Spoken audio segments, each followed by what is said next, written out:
और चूंकि गेहूं के उत्पादन पर, गेहूं के प्राइस पर सबकी नज़र है, तो उस लिहाज से अगर आप देखें तो जो खबर आ रही है कि देश के कई हिस्सों में खास करके जो गेहूं उत्पादक राज्य हैं, इलाके हैं, वहां पर तापमान ज़्यादा है औसत से और उसका एक निगेटिव इम्पैक्ट क्रॉप के ऊपर हो सकता है, इस तरह की आशंका जाहिर की जा रही है। इस आशंका में कितना दम है, क्या इम्पैक्ट होगा, इसी पर हम बात करेंगे। श्वेता जी, आप बहुत क्लोजली आप ट्रैक कर रही हैं गेहूं की क्रॉप को, व्हीट क्रॉप को। आप जरा बताइए, क्या वाकई ये जो टेम्परेचर बढ़ रहा है अभी, उसका कुछ नेगेटिव इम्पैक्ट आया है अभी क्रॉप पे? नमस्ते मृत्युंजय जी। लास्ट वीक हम लोग अपनी टीम के साथ पहले पंजाब में थे और उसके बाद हम विदिशा डिस्ट्रिक्ट में थे, एमपी के। एंड दोनों जगहों पे एटलीस्ट वो वाला लैंड जहां पे पैडी लेट कटा है और वीट उगाया गया है दिसंबर तक, वहां पे दोनों जगह पे दिखा गया है कि क्रॉप की ग्रोथ, जो फ्लैग लीफ है जो 15 फरवरी और उसके बाद आना चाहिए था, वो जल्दी आ गया था। हम्म। सो इसका मतलब ये है कि क्रॉप शायद हीट स्ट्रेस ले रही है, पर्टिकुलरली उन एरियाज में जहां पे लेट उगाया गया है। हम्म। बट इसकी एक चीज अच्छी है कि हर तरफ एडवाइजरी जा रही है, फॉर एग्जाम्पल एक एडिशनल इरिगेशन की। बट मध्य प्रदेश में हमने विदिशा में पर्टिकुलरली ये देखा कि इरिगेशन डिपार्टमेंट ने अपने कैनाल का पानी 10 फरवरी को, जो उनका एक अपना स्केड्यूल था, उसके हिसाब से रोक दिया। सो क्लियरली कहीं ना कहीं अगर वो पानी चलता रहे तो इरिगेशन एक्सेस मेंटेन रहेगा, तो हम्म। शायद क्रॉप में इतना डैमेज ना हो।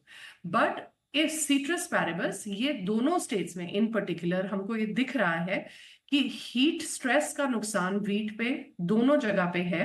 एंड एनीवेयर बिटवीन 5 to 10% तो दिख रहा है। अच्छा। क्वालिटी लॉस भी एंड शायद दाना बनना भी, ओके, वो तो लॉस तो मतलब दिख रहा है। आप ये कह रहे हैं कि 5 to 10% में प्रोडक्शन में आप कह रहे हैं डिप दिख रहा है?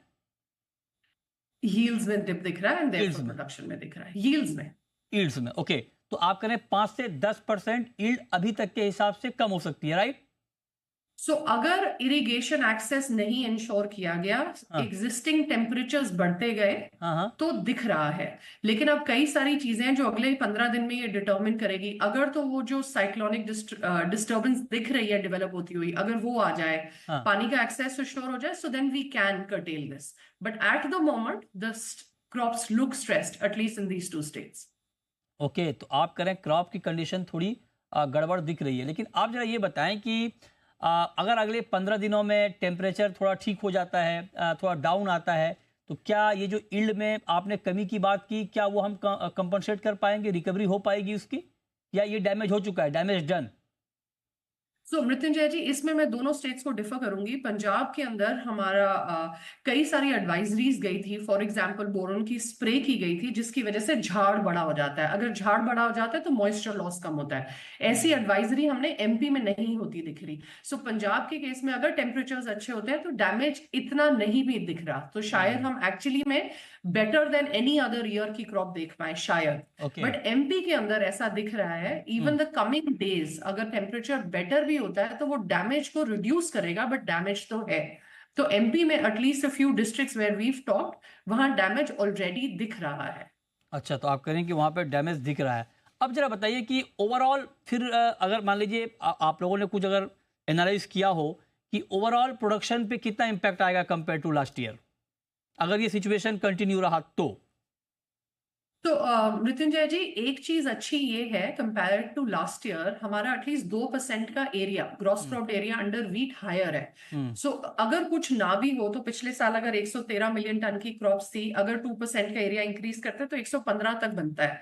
अगर हम इस पे 5% का भी लॉस लें तो हम 107 108 की तो क्रॉप कहीं नहीं जा रही। बट ये है, we'll have to wait and watch, too soon to really give a number.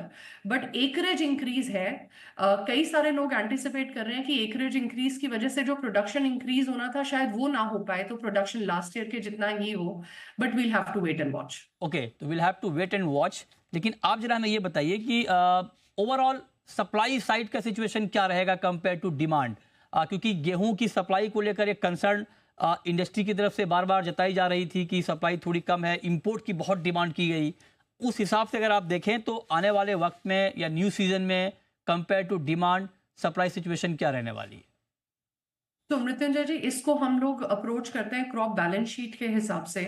सो अगर हम देखें तो आज की डेट में एफसीआई ने, क्योंकि ओएमएसएस को थोड़ा डिले किया, क्वांटिटीज पहले थोड़ी कम रखी, इसकी वजह से अप्रोक्सीमेटली 4 मिलियन टन की कंपेयर टू लास्ट ईयर उन्होंने एक सेविंग कर ली थी on account of their OMSS releases. But अभी हम देख रहे हैं कि पिछले महीने से हर महीने का उन्होंने ओएमएसएस का अलॉटमेंट बढ़ा दिया है। ओके। बट अगर हम कुछ भी और ना देखें और सिर्फ प्राइसेस को देखें, so prices even in the coming months, जब हमारे पास मार्च अप्रैल आएगा, मंडी में जो बायर्स बैठे हैं वो एंटीसिपेट कर रहे हैं कि रेट, अगर मेरे पास 24-25 का एमएसपी है, तो वो प्राइसेस 25 से कहीं नीचे गिरते हुए एटलीस्ट इन की मंडीज नहीं देख पा रहे हैं। अच्छा। पंजाब जैसी जगह में right. Millers are pretty aggressive हाँ। एंड बहुत ज्यादा वहां पे भी परचेज की डिस्कशंस ऑलरेडी हो रही हैं right. Outside right. Mandi. So clearly pipeline तो टाइट दिख रही है के पास कंपेयर टू लास्ट ईयर में भी बेटर स्टॉक्स, बट कहीं पे भी we expect that the pipeline will be aggressive and the prices are continue to stay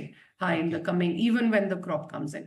But as I said, we see as we progress. Right. चलिए, बहुत शुक्रिया श्वेता जी आपका हमारे साथ जुड़ने के लिए और क्रॉप कंडीशन पर बहुत ही डिटेल इन डेप्थ व्यू हमारे ऑडियंस को देने के लिए बहुत शुक्रिया आपका।